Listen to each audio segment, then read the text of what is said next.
Palabra Fiel presenta Un despertar en la palabra con Leonel Obispo.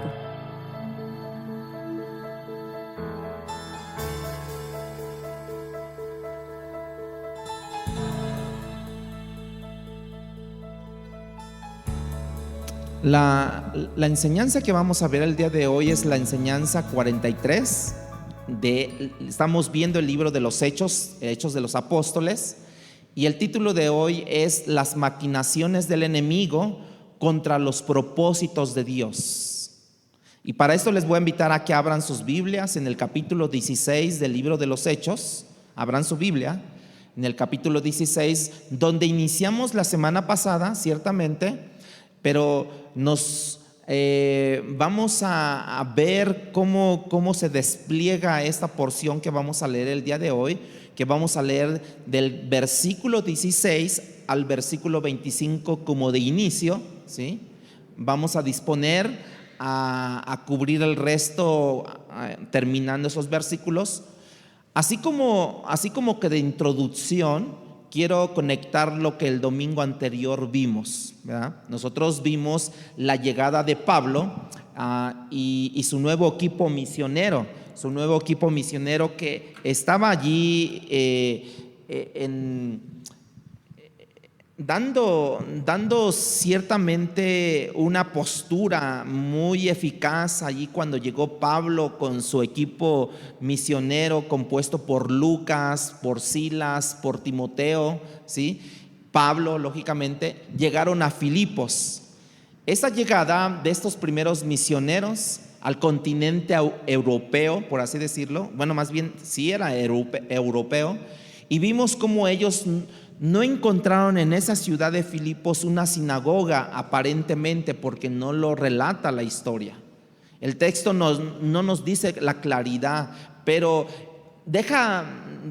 trae evidencias que nos dejan ver que no había allí una sinagoga. Y habíamos dicho que una sinagoga se componía de 10 hombres varones, o sea que ni había 10 hombres varones judíos para que pudieran componer una sinagoga. Por tanto, dice que ellos se fueron a la orilla del río, que tal vez al parecer les habían comunicado de que allí se hacían oraciones, ¿se acuerdan? Y cuando llegaron encontraron un grupo de mujeres orando. Entre ellas estaba Lidia, que era de la ciudad de Tiatira, donde una ciudad que estaba colocada en Asia, donde no se le permitió a Pablo entrar por orden del Espíritu de Dios. Pero cuando llegó allí encontró estas mujeres reunidas en oración, y ahora Dios había traído a Lidia desde Tiatira, la trajo a Filipos, y allí es donde Pablo está también. Y Pablo empieza a hablarle las buenas nuevas de Jesucristo a las mujeres, les compartió de Dios, y el texto nos dice que Dios, abrió el corazón de Lidia para recibir de manera que ella pudiera entender la palabra de Dios, y ahí podemos ver que Dios siempre lleva la delantera a nosotros. Él abrió el corazón para que ella pudiera recibir lo que Pablo en ese momento estaba compartiendo, ¿sí? La historia termina diciéndonos que no solamente Lidia creyó, sino que toda su familia terminó creyendo y siendo bautizada. Y ellos fueron los primeros creyentes en el continente europeo que fueron cristianos. Si tenemos que hacer en el día de hoy una pregunta a nosotros mismos, pudiéramos hacernos esta pregunta: ¿cuál es la estrategia de Satanás para impedir que alguien conozca a Dios? ¿Cuál es la estrategia? O para que crezca en fe esa persona, ¿cuál sería? Una de las estrategias, yo creo que algunos de nosotros estaríamos pensando inmediatamente en la mentira, para que la gente no crea en Dios. Y de cierta manera, esa es una respuesta más o menos correcta. Cuando tú vas al jardín del Edén, ¿qué es lo que Satanás hace? Les vende una mentira a Adán y a Eva y les dice: ¿sabes qué? Sí, este es un árbol de la ciencia del bien y del mal, pero ¿qué crees? Que cuando tú lo comas vas a ser como Dios. O sea, les vendió una mentira, jamás iban a ser como Dios. Y desde entonces el hombre ha estado caminando por malos caminos, hermanos. En el Nuevo Testamento, Satanás es llamado como el padre de mentira, ¿se acuerdan? Y pensamos que la estrategia de Satanás no solamente es la mentira, sino más bien es el engaño. Y es que Satanás sabe muy bien cómo usar la mentira y la verdad, la mentira y la verdad, para engañarnos. Como vamos a ver en el texto de hoy, él usa la mentira y la verdad para producir un engaño. La estrategia número 2 en la historia de la iglesia es la persecución. Satanás tiene como estrategia no solamente el engaño, sino también la persecución, pero nos da el antídoto en contra de esa persecución. El antídoto es el gozo del Señor, como lo vamos a ver en un momento. Estoy como que resumiendo para que conectemos cuando ya estemos en la profundidad del desarrollo, conectemos bien la palabra del Señor. Pero quiero concluir mi introducción con Romanos 8:28. Los voy a leer en la Nueva Traducción Viviente, y dice: y sabemos que Dios hace que todas las cosas cooperen para el bien de quienes lo aman y son llamados según el propósito que Él tiene para ellos. Sabemos que todas las cosas, Reina Valera dice, sabemos que todas las cosas cooperan para bien o hacen bien a los que aman a Cristo. Porque vamos a ver 3 puntos el día de hoy. Los 3 puntos que vamos a ver el día de hoy es el engaño. Segundo punto es la persecución. Y el tercer punto es el gozo. ¿Sí? Hoy entonces vamos a ver en el versículo 16, capítulo 16, versículo 16, porque nos quedamos en el versículo 15 la semana pasada, al versículo 25. Vamos a leerlo. Dice así: aconteció que mientras íbamos a la oración, nos salió al encuentro una muchacha que tenía un espíritu de adivinación, la cual daba gran ganancia a sus amos adivinando. Esta, siguiendo a Pablo y a nosotros, o sea, a Lucas, a Timoteo y a Silas, daba voces diciendo: estos hombres son siervos del Dios Altísimo, quienes os anuncian el camino de salvación. Imagínense con un espíritu de una adivinación, una mujer diciéndoles esto. Estos hombres son siervos del Dios Altísimo, quienes os anuncian el camino de salvación. Y esto lo hacía por muchos días. Y entonces, desagradándole a Pablo, este se volvió y le dijo al espíritu: te mando en el nombre de Jesucristo que salgas de ella. Y salió en aquella misma hora. Pero viendo sus amos que había salido la esperanza de sus ganancias, prendiendo a Pablo y a Silas, y los trajeron al foro ante las autoridades, y presentándolos a los magistrados, dijeron: estos hombres, siendo judíos, alborotan nuestra ciudad y enseñan costumbres que no nos es lícito recibir ni hacer, pues somos romanos.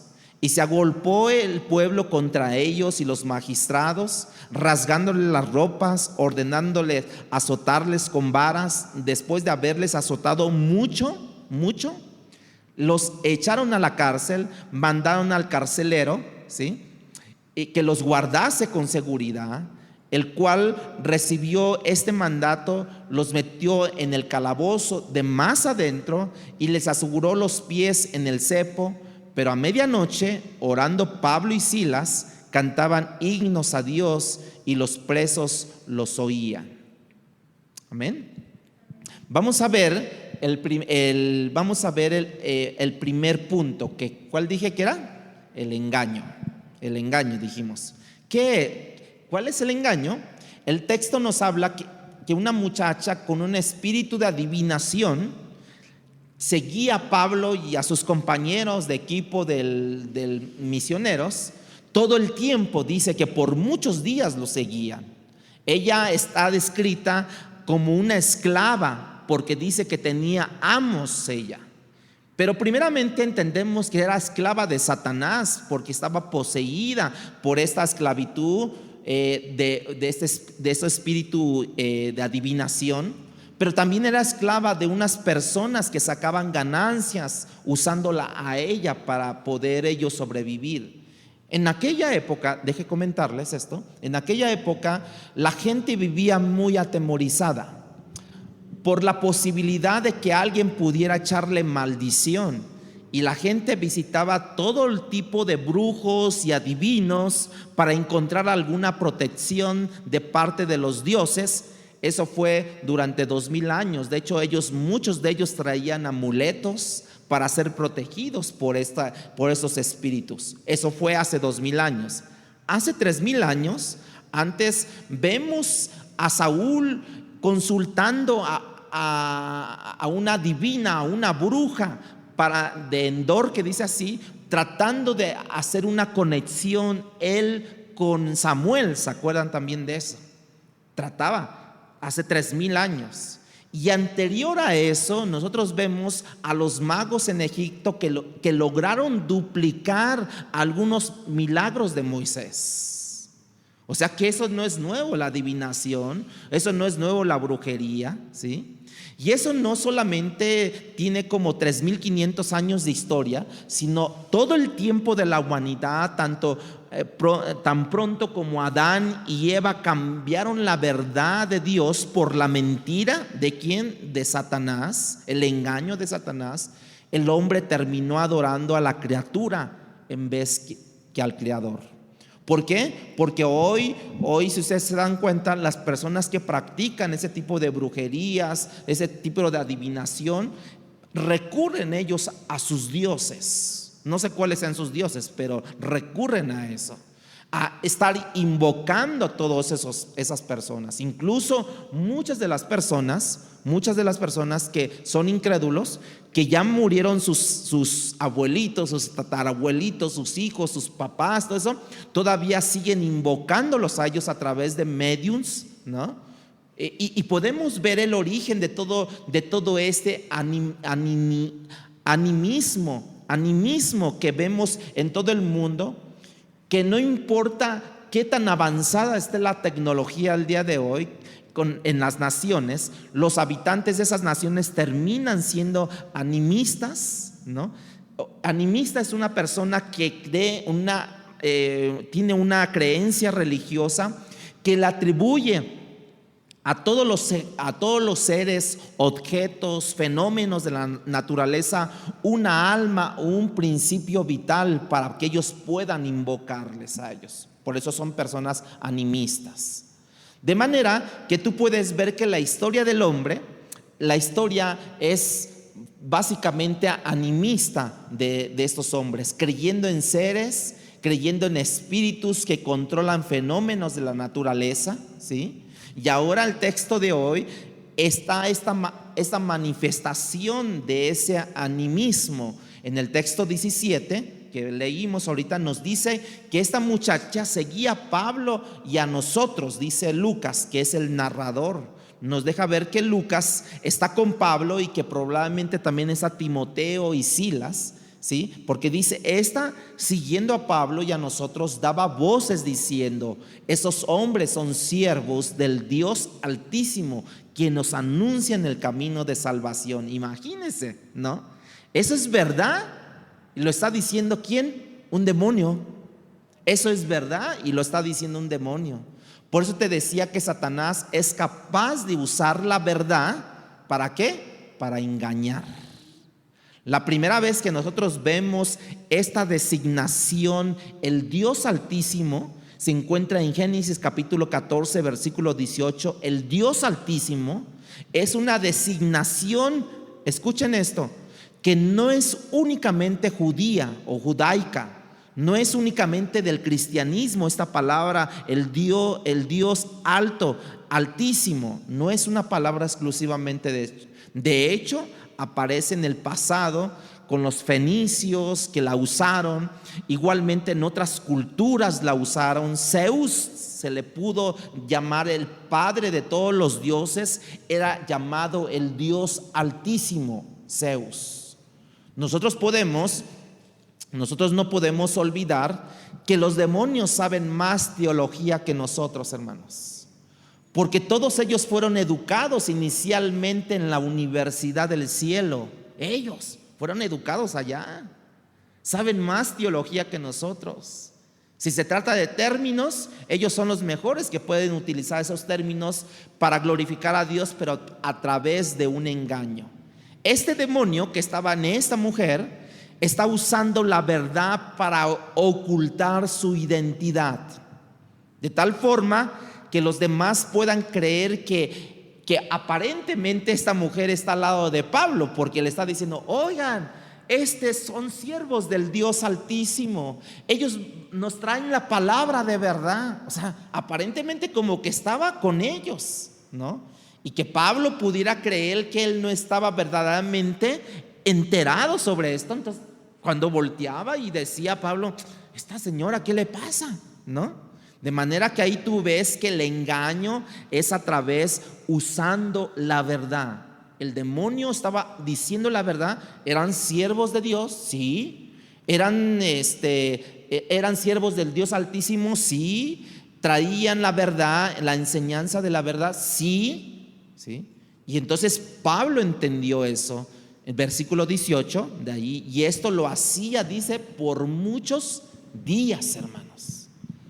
Y esto desagradó a Pablo, ¿no? O sea, en pocas palabras, como que lo estaba barbeando, ¿no? Pero Pablo entendió otra cosa más que barbeando, ¿no?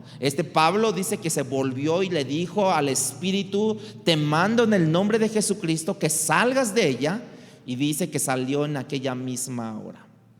Pero esto ocurrió, dice, que muchos días después de que ella día a día iba con ellos, como siendo su vocera, ¿verdad? De ellos, vocera de ellos, allí anunciando.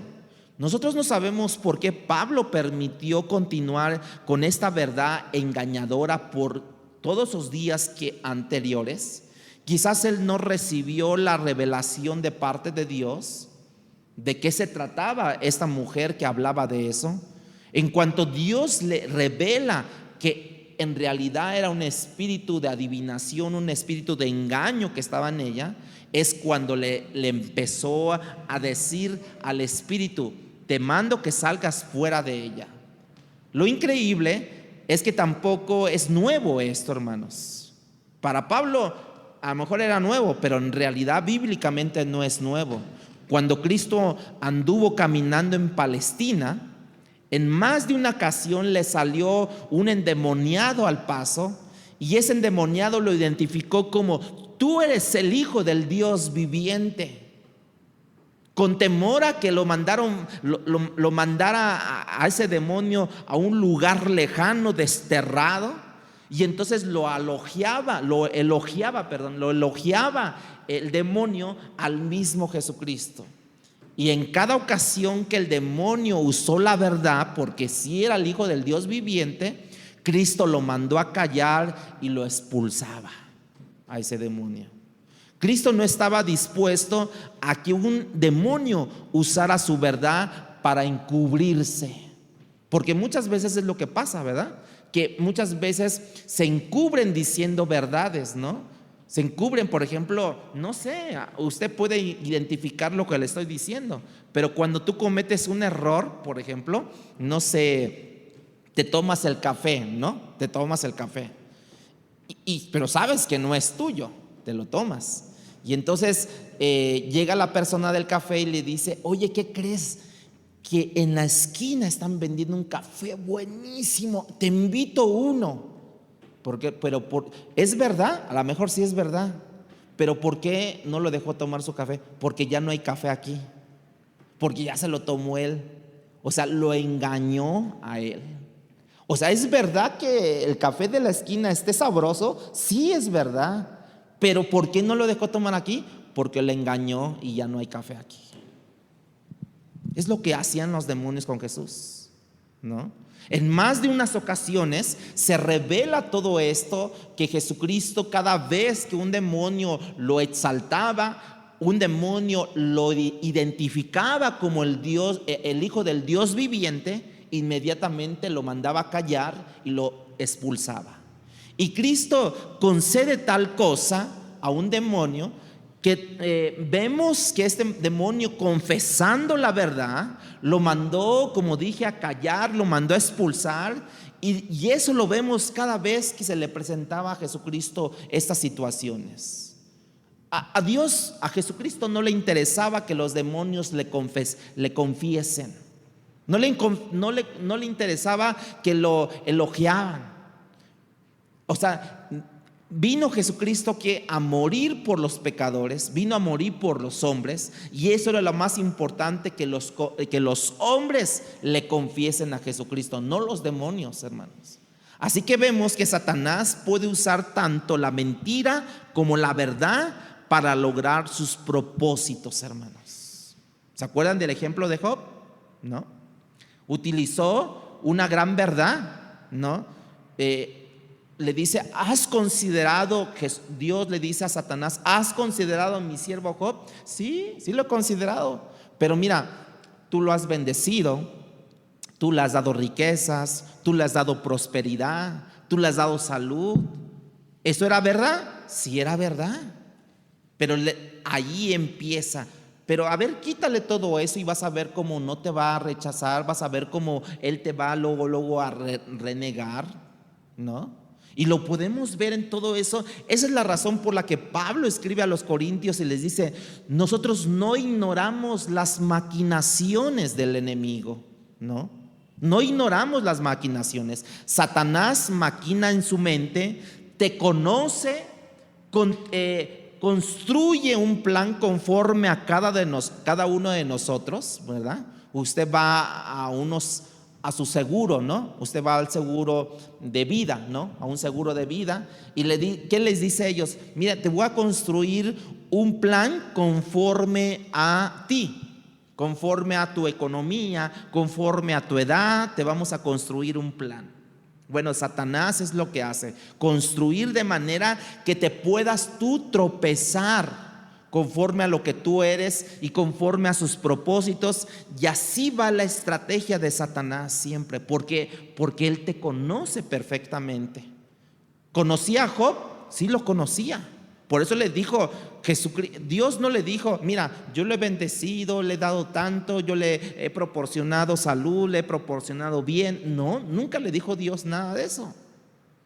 Sino Satanás ya sabía qué tanto tenía Job de bendición de Dios. Así es que Satanás te conoce, me conoce a mí, me conoce cuál es mi debilidad, te conoce cuál es tu debilidad, y va a crear un plan, va a proyectar un plan, va a maquinar un plan en su mente para hacernos tropezar. Va a construir un plan conforme a lo que nosotros estamos padeciendo y nos va a tropezar. La persecución es el segundo punto que quiero hablarles. Para Pablo y su equipo misionero, la segunda estrategia de Satanás contra la iglesia a lo largo de la historia ha sido la persecución.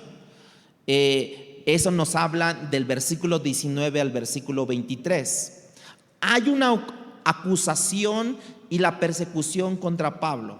Cuando los dueños de la esclava, regresando un poquito, a la muchacha, se dieron cuenta que sus ganancias ya no les iban a percibir sus ganancias, ellos agarraron a Pablo y a Silas y los llevaron, dice la Biblia, o sea, los arrastraron hasta la plaza. Ya había ahí como que una corte que llevaba a cabo a través de los magistrados para resolver problemas, y los llevaron ahí para resolver este problema. Versículo 19.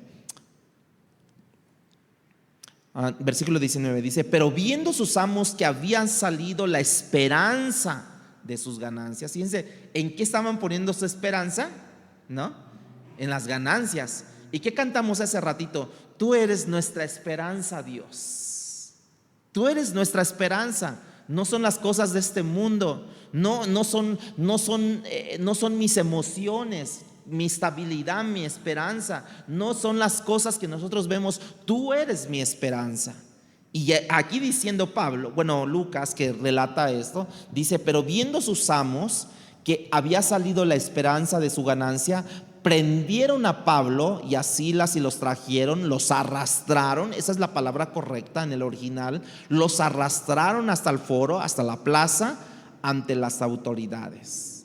Satanás cambió la estrategia, cambió la táctica, como si dijera que no me funcionó la verdad para encubrir a ese demonio, porque salió, ¿no?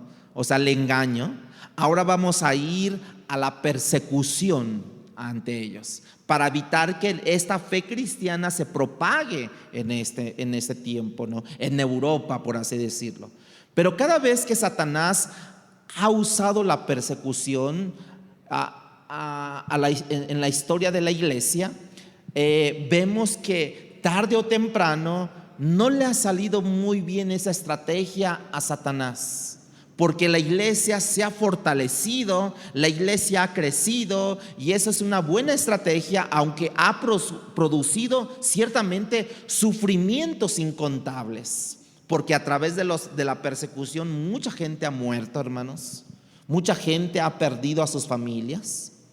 Ahora, ¿notaste ahí en el versículo que dice que los amos de esta muchacha, ahora liberada, ahora libre, que puede ahora esta muchacha disfrutar su vida? Bueno, ellos no les importó nada de eso. Lo que les importaba, que era su bolsillo, porque su Dios estaba en sus bolsillos de esos hombres.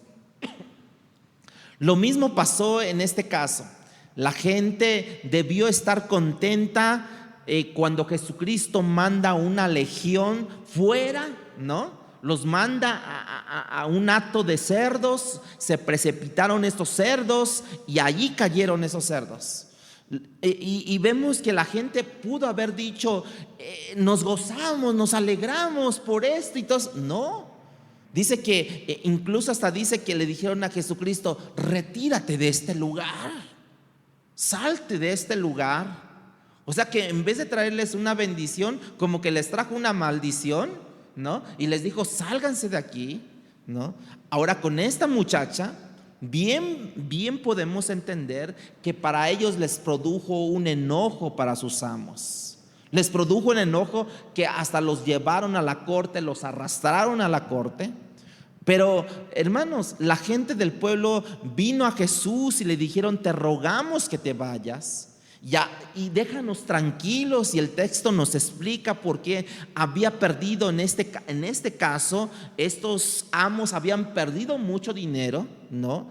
Y ellos, cada vez que entendieran esto, que su bolsillo se iba reduciendo, entonces se enojaron contra Pablo y Pedro y empezaron una persecución contra ellos, ¿sí? Cada vez que Cristo se refiere al dinero en los evangelios, si se dan cuenta, tiene una connotación negativa. Cada vez. Por ejemplo, ¿se acuerdan del hijo pródigo? ¿No? Le pidió a su padre que le diera su herencia. ¿Para qué, hermanos? ¿Para producir más? ¿No? ¿Para malgastarla? ¿Para echarla a perder? ¿No? Jesús sabe que el dinero es una estrategia de Satanás, hermanos, que nos hace confiar en nuestro poder, ¿no? Que el poder del dinero más que en el poder de Dios, ¿sí? Nos hace confiarnos más de esa manera. De esa misma manera, Jesús sabe que el dinero nos alimenta el apetito para adquirir los deseos de este mundo, y en vez que los deleites de Dios, hermanos. Cuando tenemos dinero, lo que queremos es ir y ver qué compramos, ir y ver qué color no tengo, ¿no? Qué altura no tengo, ¿no? Qué peinado se me vería mejor, ¿no?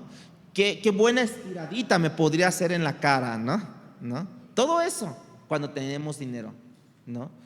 ¿Por qué? Porque estamos más afanados en los deseos de este mundo que en vez de los deleites de Dios.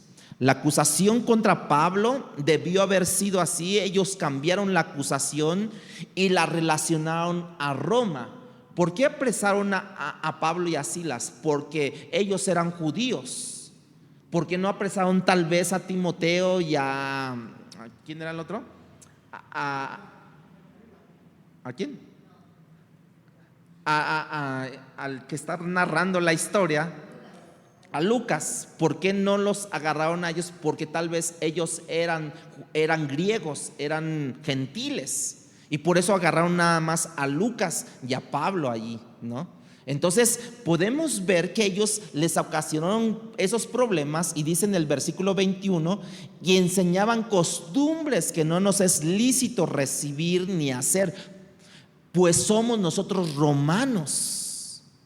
O sea, unos judíos venían y les imponían hacer cosas, ¿no? Y entonces ellos agarraron esa mentira. Roma permitía que cada grupo pudiera practicar la religión que quisiera, siempre y cuando no presentara amenaza ante Roma.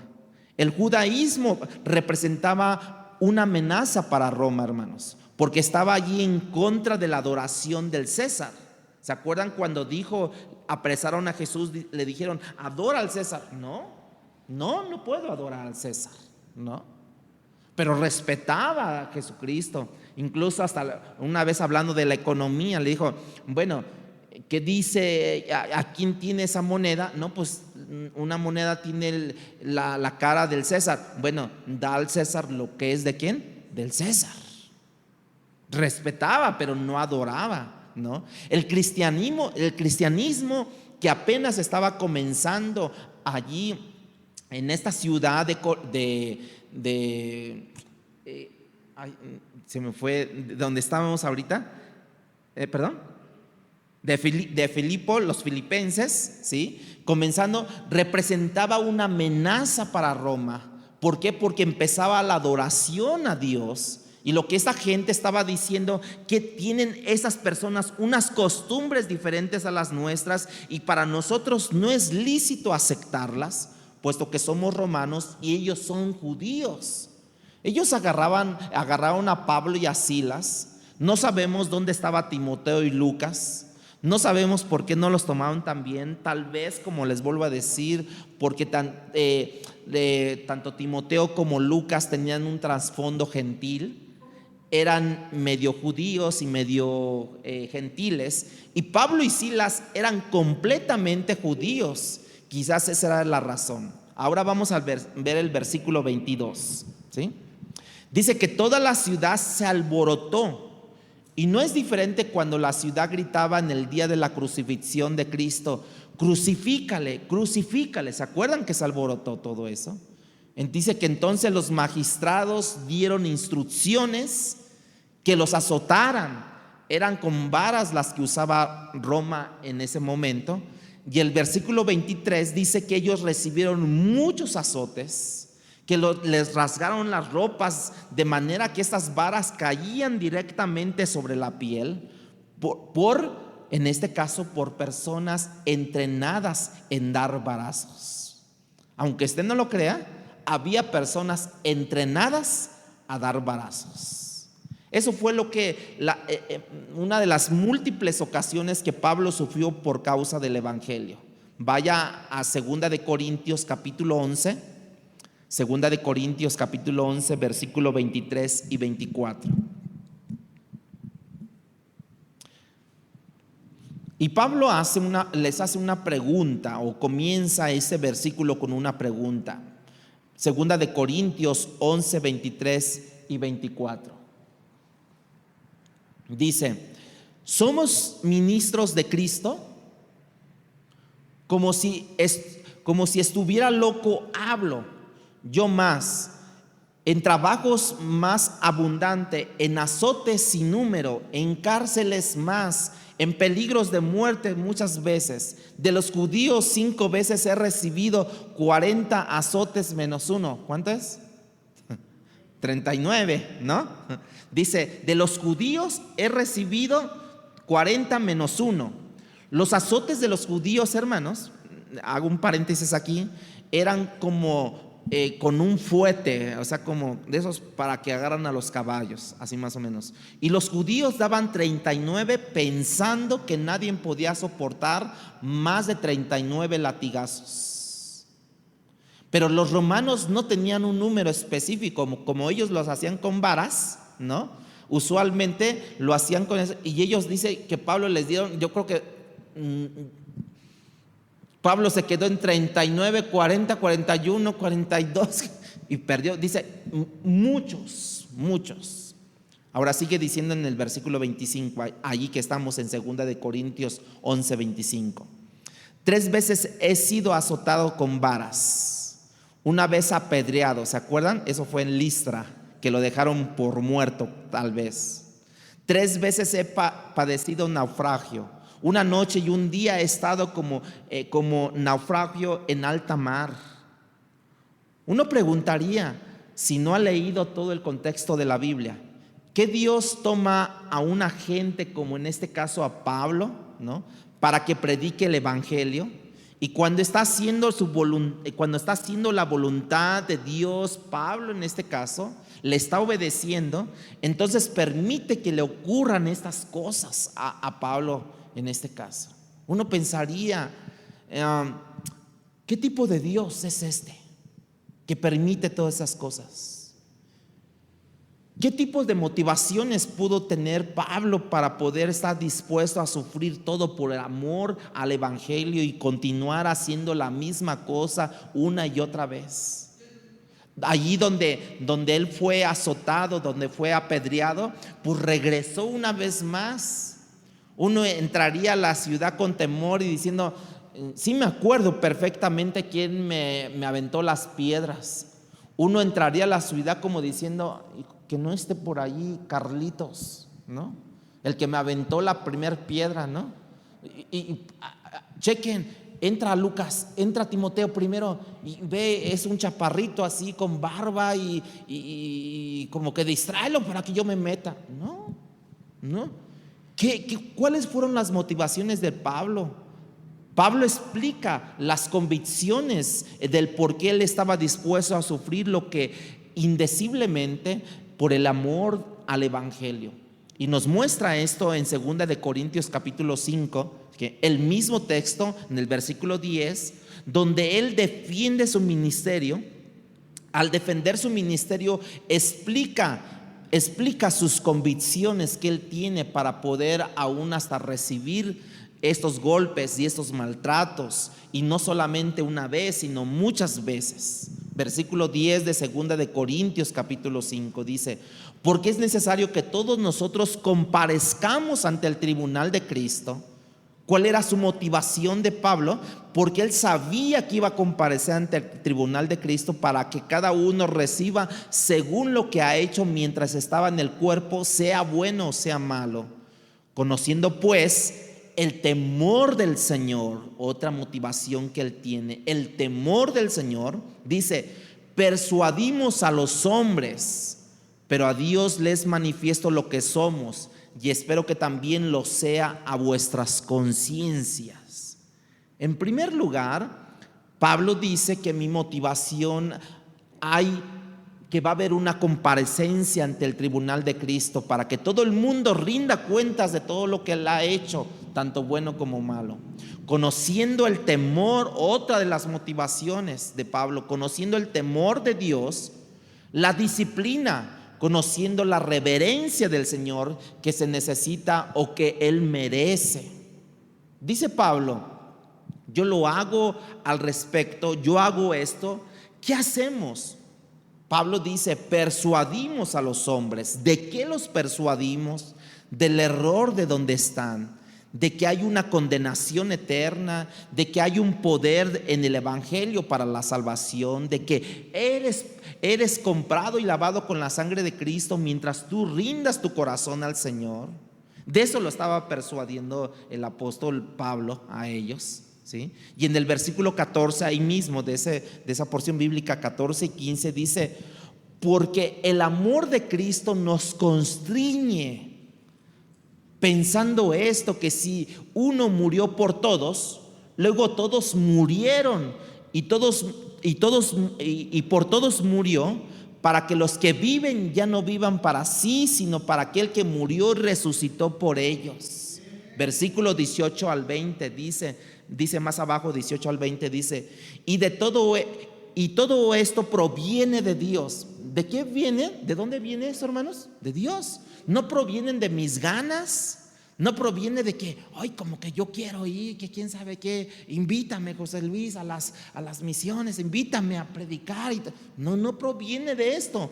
Proviene de Dios, quien nos reconcilió consigo mismo por Cristo y nos dio el ministerio de ¿qué, hermanos? De la reconciliación, de la predicación de la palabra, que Dios estaba en Cristo reconciliando consigo al mundo, no tomándoles en cuenta a los hombres sus pecados, y nos encargó a nosotros la palabra de la reconciliación. Así que somos embajadores en nombre de Cristo, como si Dios rogase por medio de nosotros.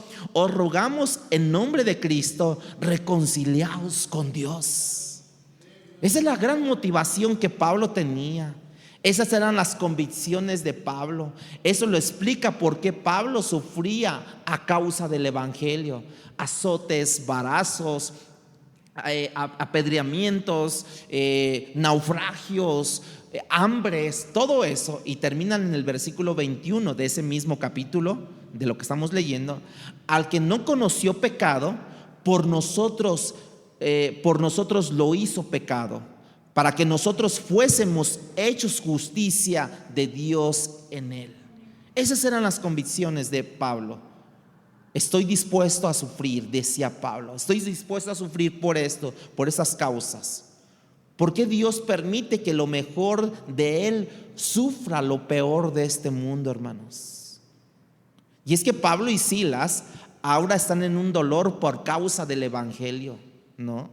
Y es que la felicidad, o la, diríamos por así decirlo, ¿qué es la fidelidad de Dios para con nosotros? ¿Qué es la fidelidad de Dios para con nosotros en medio del dolor, en medio del sufrimiento, de la pérdida, de la escasez, de la persecución? De verdad, hermanos, habla más elocuentemente que la fidelidad de Dios es para los que han sufrido a causa de Dios. Creo que es más fácil ser leal a Dios cuando nada malo ha ocurrido en nuestras vidas, ni en mi economía, que mi economía está boyante, mis hijos están muy bien en la escuela, mi salud está muy bien. Ni siquiera tal vez te acuerdas la última vez que visitaste a un doctor. Es muy fácil ser leal a Dios en esas condiciones. Pero ¿por qué permite Dios que la vida de sus hijos entren en tiempos de sufrimiento y en escasez? ¿Por qué Dios lo permite?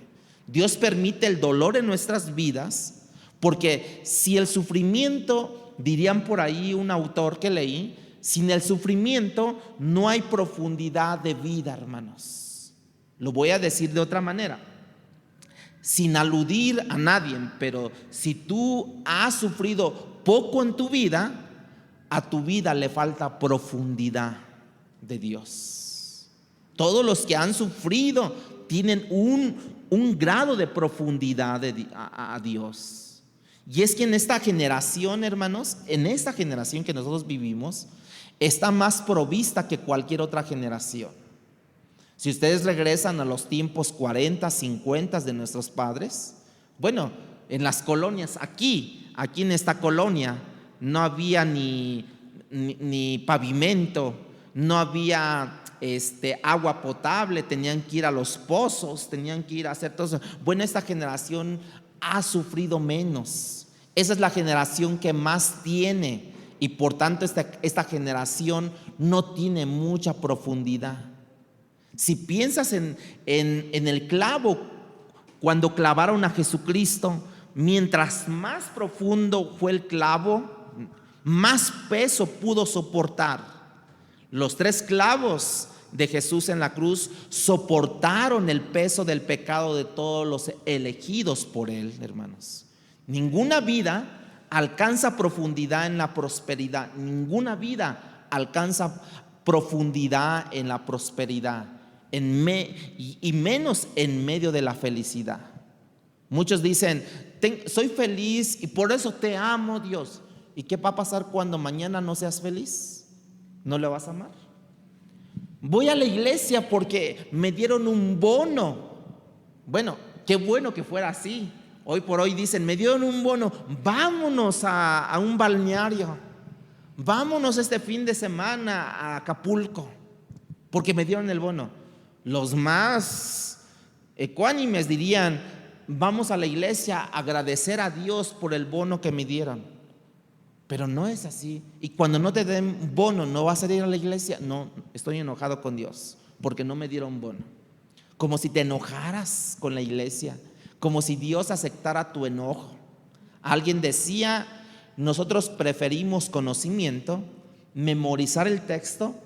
El conocimiento, entiendo esto yo, el conocimiento moldea tu mente, hermanos, pero el dolor y el sufrimiento moldea tu corazón. Otra vez lo digo, el conocimiento moldea tu mente, ¿sí? Pero el dolor y el sufrimiento moldea tu corazón. No hay una sola persona sensible hacia aquellos que no tienen si no has pasado por la adversidad, hermanos. La adversidad es como Dios destruye nuestro egocentrismo y nuestra autosuficiencia. Si no has pasado por allí, hermanos. Nadie será más sensible al dolor del otro si él no sabe lo que es sufrir, hermanos. Si él no sabe lo que es sufrir. Ahí tenemos la razón por lo que Dios permite que pasen los hijos de Dios por el dolor y el sufrimiento. De hecho, Pablo dice que el poder de Dios se perfecciona en la debilidad. Entonces Pablo dice, pues me voy a gloriar en la tribulación, me voy a gozar en la tribulación. Y allí entro a mi tercer punto, que es el gozo, el antídoto al sufrimiento. Versículo 25. Pero a medianoche, versículo 25 de Hechos 16, versículo 25. Pero a medianoche, orando, Pablo y Silas cantaban himnos a Dios y los presos lo oían. Ponte a pensar que ellos estaban con heridas sangrantes. Imagínate si ellos quisieran acostarse en el piso.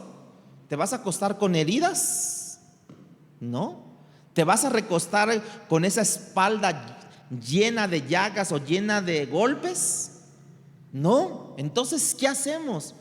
Te quedas parado, te sientas, pero no te acuestas. A pesar de sus heridas sangrantes a sus espaldas, todavía quedaba un cántico en sus corazones. Y nosotros perdemos el canto desde que el tráfico se pone pesado. Nosotros perdemos el gozo desde que nos dijeron, te vamos a cancelar tu cheque en esta quincena y te lo vamos a reponer. ¿Pero por qué? Si yo ya hice planes. Perdemos el gozo. Y nosotros perdemos el canto, ¿no? Vamos bien gozosos en el camino y de repente se atraviesa una moto y perdemos el gozo. Estos hombres, hermanos, estaban azotados en la cárcel. Estaban cantando probablemente salmos y dice que los presos lo escuchaban. Y si a nosotros se nos va el gozo en el tráfico, ¿no? En otras cosas, eso nos habla de cuán superficial es nuestra vida, hermanos, con relación a la vida de estos evangelistas del pasado. Ahora su canto y oración tuvo un efecto en ese momento. Versículo 26 al 30 de Hechos 16. Entonces sobrevino de repente un gran terremoto, de tal manera que los cimientos de la cárcel se sacudían, y al instante se abrió todas las puertas se abrieron, y las cadenas de todos se soltaron. Despertando el carcelero y viendo abiertas las puertas de la cárcel, sacó la espada y se iba a matar, pensando que los presos habían huido. Mas Pablo clamó a gran voz diciendo, no te hagas ningún mal, todos estamos aquí. Él entonces, pidiendo luz, se precipitó adentro y temblando se postró a los pies de Pablo y de Silas, y sacándoles les dijo, señores, y ahí está lo emocionante de todo, ¿qué debo de hacer para ser salvo. ¿Le han dicho a usted esas palabras? A mí me las han dicho. ¿Qué debo de hacer para ser salvo? Y luego recurrimos al texto. Cree en el Señor Jesucristo y serás salvo, ¿verdad? Todo el mundo le tenía miedo a la muerte, hermanos. Este carcelero no era la excepción, el punto de quererse suicidar en ese momento. La razón era que cuando un preso se escapaba en custodia del carcelero, le daban la misma pena a ese carcelero. Nota que Pablo y Silas, a tal pregunta, cuando le dijo ¿qué debo de hacer para ser salvo?, no le dijeron, bueno, vamos a comenzar, mira, vamos a hacer un grupo familiar, vamos a comenzar a leer los 10 mandamientos. Tampoco le dijeron, bueno, vamos a comenzar con la ley de Moisés. Pues ni conocían ni a Moisés, ¿no? Porque eran romanos, acuérdense. Vamos a ver a los profetas, vamos a abrir las escrituras, como si Cristo, como los discípulos lo hicieron. No, nada de eso. Pero este carcelero no sabía nada de Moisés, no sabía nada de los discípulos, no sabía nada de los 10 mandamientos. A lo mejor los había oído tal vez, pero no tenían como énfasis en su ciudad nada de esto. No le dijeron tampoco, aguántate porque es complicado si tú quieres aceptar a Cristo. Aguántate porque te van a venir problemas difíciles. Deja hablarte de la predestinación primero para que tú entiendas. Tampoco le hablaron de los sacramentos, que también es importante, pero es después. La respuesta de Pablo y Silas a la pregunta más importante que todo hombre tiene que hacerse, ¿qué debo de hacer para ser salvo?, fue simple, sencilla y llanamente, solamente sola fide, que es sola fe, hermanos. Ellos le respondieron, versículo 31, cree en el Señor Jesucristo y serás salvo tú y tu casa. No es fe más obras, como ya lo expresamos en nuestros capítulos anteriores que hemos leído. No es fe más la divinidad, más no la divinidad de Cristo, como proclaman los mormones o los testigos de Jehová. Ese es el punto cumbre del evangelio, hermanos, que el evangelio, la salvación es a través de Cristo y solamente de Cristo, hermanos, a través de Él, con la fe depositada en Él y por Él, hermanos.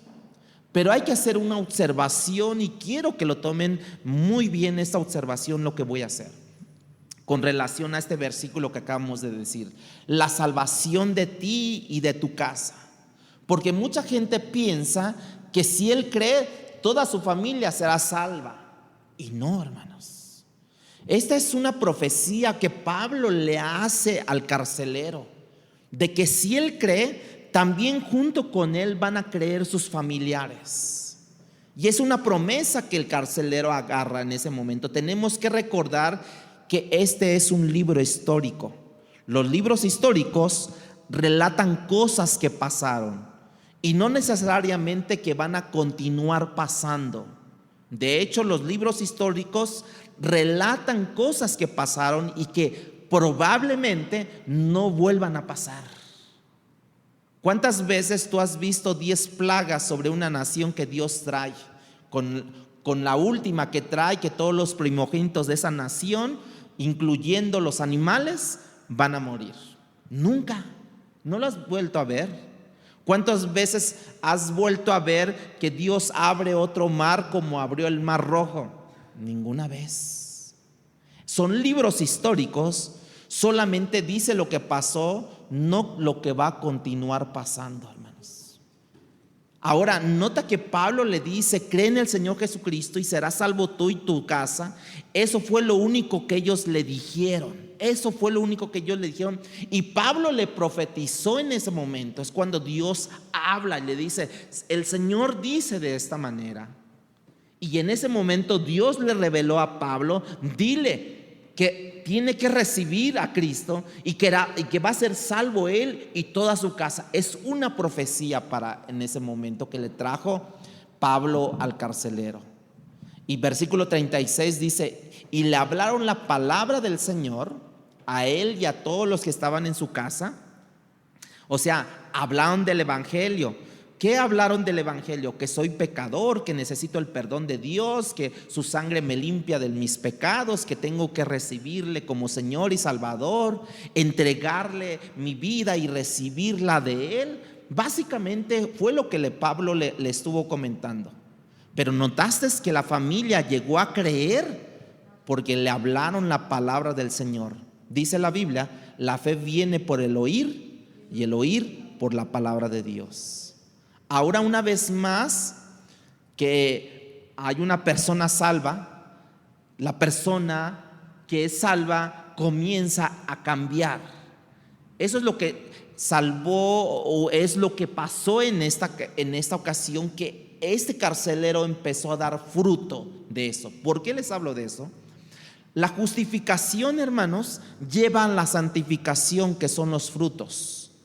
Dios me justificó y ahora yo entro en un proceso de santificación, y en ese proceso de santificación yo empiezo a dar frutos del Espíritu.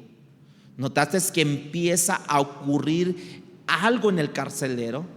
El primer cambio que pasó en este carcelero después de la justificación, entró la santificación, y en ese entonces de la santificación entró la compasión en este carcelero, porque el versículo 33 nos dice: y él, o sea, el carcelero, tomándoles en aquella misma hora de la noche, les lavó las heridas, y enseguida se bautizó él y todos los suyos. Empezó a dar ¿qué? Frutos precisamente de santificación, y esto fue la compasión. El carcelero, tal vez acostumbrado a este tipo de prisión, donde él mismo probablemente en muchas ocasiones había podido dar azotes, hermanos, para decirles, por ejemplo, a Pablo, ¿no? Ver su espalda, ¿no? No te preocupes, en unos días vas a sanar. Le pudo haber dicho. Pero él, a través de la justificación y después la santificación, Dios le proveyó frutos, y fue el fruto de la compasión. Dice que él los agarró y les empezó a sanar sus heridas. ¿Ven cómo funciona así la palabra de Dios? Pero cuando uno quiere también. Porque yo por qué voy a cooperar para la despensa, ¿no? ¿Yo por qué? No. Usted, oye, hermano, ¿puede cooperar? No, hermano, no tengo. No tengo dónde aventar, más bien, ¿no? Pero la cuestión, hermanos, no entra a nosotros esa santificación. No permitimos que Dios obre en nuestras vidas. Dice que él, después de eso, de enseguida de curarle sus heridas, dice que se bautizó él y todos los suyos. De la misma manera, las heridas del Señor Jesús en la cruz no le robaron su perdón, hermanos. Cuando Él dijo: Padre, perdónalos porque no saben lo que hacen. Entró compasión en Cristo también en la cruz. Todo lacerado, todo azotado, todo escurrido, sangrentado. Aún así él tuvo el valor de la compasión de la gente y le dijo: Padre, perdónalos porque no saben lo que hacen. Y eso es lo que hace que esto comience a ocurrir de esta manera, de dureza del corazón a compasión por los prisioneros. El amor por Dios y el amor por el prójimo, hermanos. Muchos dicen, y claro, es cierto esto, el amor cambia todo, hermanos. Dígalo usted también, el amor cambia todo, dígalo. El amor cambia todo, cambia definiciones. De repente lo que era condicional ahora ya es incondicional. Lo que yo esperaba a través de una acción mía, ahora por amor ya no la espero. Si viene bien, si no viene tan bien, ya no es condicional. Él no lavó las heridas de Pablo y Silas por dinero, ¿no? Él lo hizo incondicionalmente, y yo creo que más bien lo hizo por agradecimiento, por haber traído la palabra no solamente a él, sino a su familia, y ahora él ama a estos prisioneros. El amor cambia la dureza del corazón. El amor. El segundo cambio que ellos experimentan fue el deseo de ser bautizados. Primero, la compasión de lavar las heridas, y después el segundo cambio experimentan el deseo. Queremos, Pablo, ser bautizados. Hermanos, si tú tienes renuencia al bautizarte, tu renuencia milita la manera más grande en contra de tu convicción. Si tú no quieres bautizarte, milita una gran sospecha de tu quizás conversión ahí. En la iglesia primitiva, hermanos, era inconcebible que las personas que tuvieran el Espíritu no quisieran ser bautizadas, no fuera convencido por el mismo Espíritu a bautizarse. El cambio fue de que dieron el testimonio público de que ahora soy cristiano. Y es como lo hizo Charlie, ¿no? De tener unos meses de cristiano, ¿no? Quiero ser bautizado. Eso te habla de que hay una convicción en su vida. Hay una convicción en su vida. El amor cambia expectativas, hermanos. Ahora las personas empiezan a dar sin recibir, o sin expectativas de recibir. Versículo 34. Ya voy al final. Versículo 34. Y llevándolos a su casa, dice, fíjense, no solamente lavó las heridas, se fueron bautizados, y dice, ahora los llevó a su casa, les puso a la mesa y se regocijó con toda su casa de haber, ¿qué, hermanos? Creído a Dios. Cuando tú revisas este capítulo, Pablo tiene 3 conversaciones importantes. Una es con Lidia, la otra es con la muchacha poseída, y la tercera conversación es con el carcelero. Esta porción es que leímos. Lidia y su familia fueron los primeros conversos en Europa. Se supone que esta muchacha liberada también llegó a creer. La familia del carcelero resultaron todos siendo bautizados. De manera que la iglesia en Filipos comenzó con una señora pudiente, porque ella vendía púrpura, y esa púrpura únicamente los de gran dinero eran los que negociaban ese tipo de material.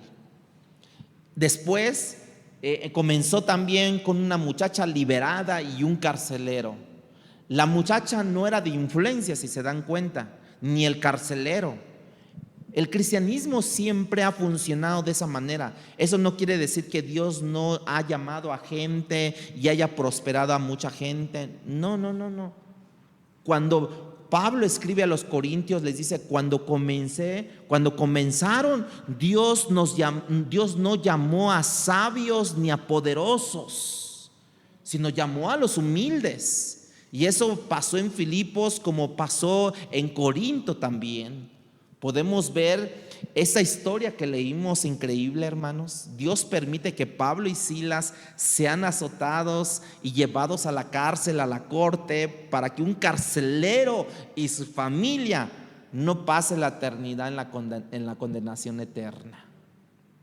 Si te dijeran a ti en este día, oye, te vamos a llevar a la cárcel, te vamos a azotar, te vamos a procesar y te vamos a meter, no sé, cocaína en tu ropa y y demás cosas, pero yo soy inocente, yo no he hecho nada, que quién sabe qué, y defendemos, y tráete al mejor abogado, y que quién sabe qué.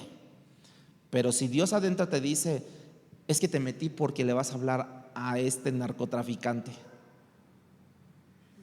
y llegas allí, oye, ¿qué crees esto? Y se convierte en narcotraficante. Y como él manda en la cárcel, toda la cárcel se convierte a Cristo.